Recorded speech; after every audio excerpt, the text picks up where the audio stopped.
एक बच्चा है अपने घर से दरी लेके आता है, क्लास के अंत में जहाँ जूते चप्पल रखे हैं उसके पास में बिछाता है, बैठता है, बाद में लेके जाता है। उसके साथ कोई खाना भी नहीं खाता है, उसको पानी पीने की अनुमति नहीं है। आपने ये सब नहीं झेला होगा, उस बच्चे का सोचिए। जो उसको दूर से पानी देगा तो वो पिएगा। देश के इतिहास में पहली बार लड़कियों की पढ़ाई लिखाई की व्यवस्था की। आज ये जो बच्चियां बैठी हैं, तो आज अब घर के अंदर चौका कर रही होती, चूल्हा चौका कर रही होती, और यहां तक कहा कि तुम्हारे पैर में जूते हो ना हो, हाथ में किताब होनी चाहिए। मैं देखता हूँ कि हमारे समाज में बहुत लोग उनका विरोध करते हैं। उनको लगता है कि ये दलितों का नेता है, ये हिंदू धर्म के बहुत खिलाफ था, ये बहुत नाराज रहता था। लेकिन उन्होंने उन परिस्थितियों को, उस बैकग्राउंड को देखा नहीं जो आज मैं आपसे डिस्कस करूंगा। आपने सुना होगा जरूर, नहीं सुना तो आप सुन लीजिए और फिर तुलना कीजिए कि आज आप जहां हैं क्यों वहां हैं। अगर अंबेडकर साहब ना होते या ज्योतिबा फुले ना होते, उसके 500 साल पहले कबीरदास ना होते, उसके 2000 साल पहले बुद्ध ना होते, तो दरअसल हम वहां नहीं होते जहां जब बैठे। क्या उन्होंने क्या झेला अंबेडकर जी ने? जब वो 6 साल के हुए, यही पैदा हुए, यही उनका घर है, मुझे बताया गया इसी घर में उनका जन्म हुआ। आप लोग कितने सौभाग्यशाली है कि आप यहाँ आते हैं, मैं तो पहली बार जीवन में आया हूँ। तो जब वो पैदा हुए इसी जगह है, क्योंकि उनका सौभाग्य था कि वो एक सूबेदार के बेटे थे, इसी सेना में काम करने वाले। वो जिस समाज में थे, उस समाज के बच्चे स्कूल में नहीं पढ़ते थे, उनको पढ़ने की अनुमति नहीं थी। पर क्योंकि वो सूबेदार के बेटे थे, और सूबेदार एक कमीशन पद होता है सेना में, बड़ा पद होता है, तो इतना हो गया कि उनको स्कूल जाने का मौका मिल गया। पर उनकी माँ को, आदरणीय भीमाबाई जी को अच्छे से पता था कि जब बच्चा स्कूल जाएगा तो इसके साथ बहुत बुरा बर्ताव होगा, जिसको आपकी भाषा में बुलिंग कहते हैं, आजकल के बच्चों की भाषा में बुलिंग कहते हैं, उसका खतरा था। और माताओं को, पिताओं को बहुत चिंता होती है कि हमारे बच्चे के साथ स्कूल में ज्यादती ना हो, बदतमीजी ना हो। कल को आप भी पेरेंट्स बनेंगे, आप भी इस दर्द से गुजरेंगे। ऐसे कई बच्चे होते हैं, कोई फिजिकली उतना ठीक नहीं है, कोई मेंटली उतना ठीक नहीं है। जब वो स्कूल जाते हैं बच्चे, एक तो पहले वो पीड़ित है, उसके बाद स्कूल के बाकी बच्चे उनका मजाक बनाते हैं, चिढ़ाते हैं। पेरेंट्स को इतना दर्द होता है इस बात से, लेकिन क्या करें।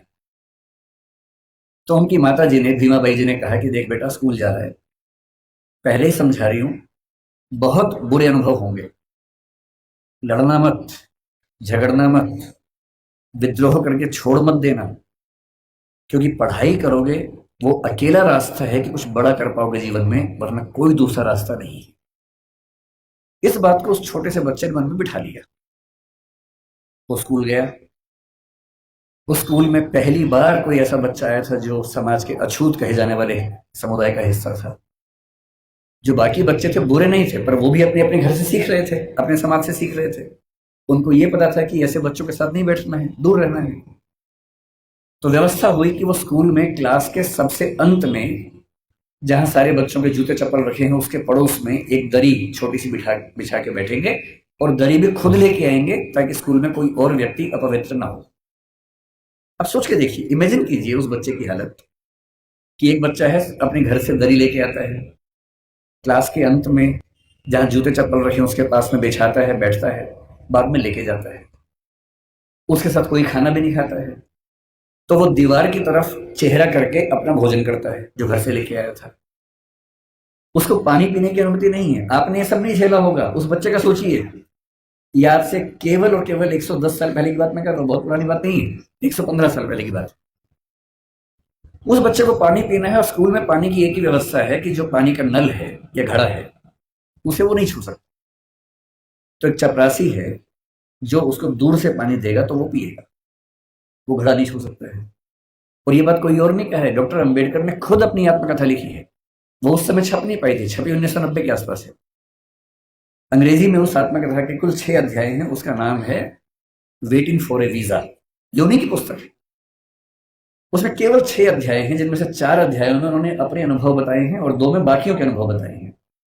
और जो पहला अनुभव है वो यही अनुभव है। इतने बुरे अनुभवों से गुजरने के बाद इस व्यक्ति को गुस्सा क्यों नहीं आएगा, इस व्यक्ति के अंदर नफरत पैदा क्यों नहीं होती? ऐसा ही था 1848 में ज्योतिराव फुले के साथ। फुले अंग्रेजी माध्यम से पढ़े हुए व्यक्ति थे, और जब पढ़ाई खत्म हुई उनकी 1847 में, 1848 में उनके एक मित्र ने, जो कि उच्च जाति का था, कहा कि मेरी शादी है तो मेरी शादी में आना। इनको भी लगा ठीक है, चलता हूं। उसी शादी में चले गए। उस शादी में वो गए, और दूल्हे के माता पिता ने जैसे ही देखा कि एक अवर्ण व्यक्ति विवाह में आ गया है, इतना खराब से उनको लताड़ा, इतना अपमान किया। और ज्योतिराव फुले कहते हैं कि वही मेरा टर्निंग पॉइंट था। मुझे इस अपमान और इस जिल्लत से सिर्फ खुद को नहीं, अपने समाज के हर व्यक्ति को बाहर निकालना था। और इसलिए 1848 में उन्होंने पहली बार लड़कियों का स्कूल खोला, अपनी पत्नी को पढ़ाया, देश के इतिहास में पहली बार लड़कियों की पढ़ाई लिखाई की व्यवस्था की। आज ये जो बच्चियां बैठी हैं, अगर फुले न होते तो आज आप घर के अंदर चौका कर रही होती, चूल्हा चौका कर रही होती, यहाँ ना बैठी होती। इसलिए जिन व्यक्तियों की वजह से हम अच्छा जीवन जी रहे हैं, उनके प्रति कृतज्ञ होना हमारा धर्म है, हमारी जिम्मेदारी बनती है।